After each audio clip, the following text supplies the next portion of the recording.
This is Sandra Nicholas. She's a cross-regional children's pastor at the Meeting House. She's cool. How do you mark maturity?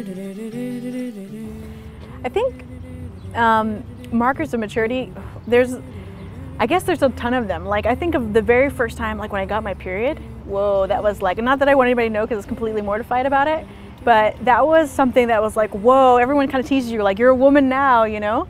And, obviously that's when, getting your first bra, like, oh, the good old days, and the guys start to smack you on the back with your bra. Those are the good days. Markers of maturity, first kiss, or the holding hands, like previous to the first kiss is the holding hands, right? So, those are things of like, oh, you're actually stepping out. Do you have a boyfriend? It's funny because it's hilarious because people start asking kids even when they're younger, like, do you have a boyfriend yet? Do you have a boyfriend yet? But they don't ask you that when you're 2. They ask you that when you're later. And it seems like there's just some point where people think like, okay, this child's getting to a stage when I can start asking you like, hey, do you have a boyfriend? Is there anybody you like? And that seems to be something that is a key for people too. So I guess those are some of the things that just jump off the top of my head of like, whoa, those are some markers of maturity that seem to be recognized across the board. How do you think God marks maturity? I think God probably marks our maturity by when we stop being, well, we can't help it because we're selfish by nature, right? But when we actually try to catch ourselves when we're being selfish and actually ask Him what we should be doing.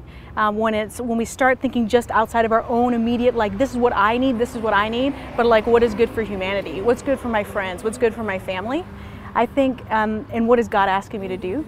Those seem to be for myself the times where I'm recognizing this is when I'm being immature, when I'm being selfish, when I'm thinking like, what do I need? What's the best thing for me? Or who's bugging me? As opposed to why are they bugging me? What is maybe going on in this person's life that's maybe causing them, and starting to be able to think outside of yourself and think from someone else's perspective. I'd say that's probably, for me, that's what jumps out in my head.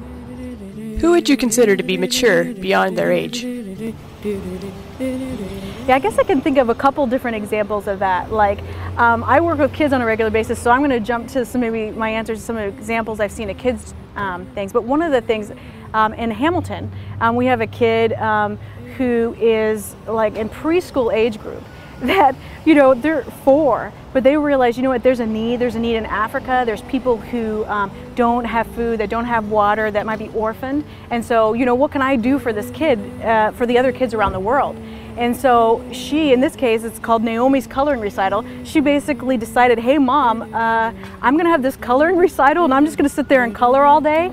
And I want you to invite people and I'll sell tickets to it. And then they can come and then I'll raise money. And then all the money that we're gonna raise is gonna go to Africa, And I'm like, that's awesome. Like, a 4-year-old coming up with that idea shows like already what I was talking about before, which is people thinking, a child already thinking outside myself, and what can I use in my gifts to serve other people? So I guess I think that's kind of an example of a common day, a person in our society that's being mindful of, starting to be mature and show some of those signs.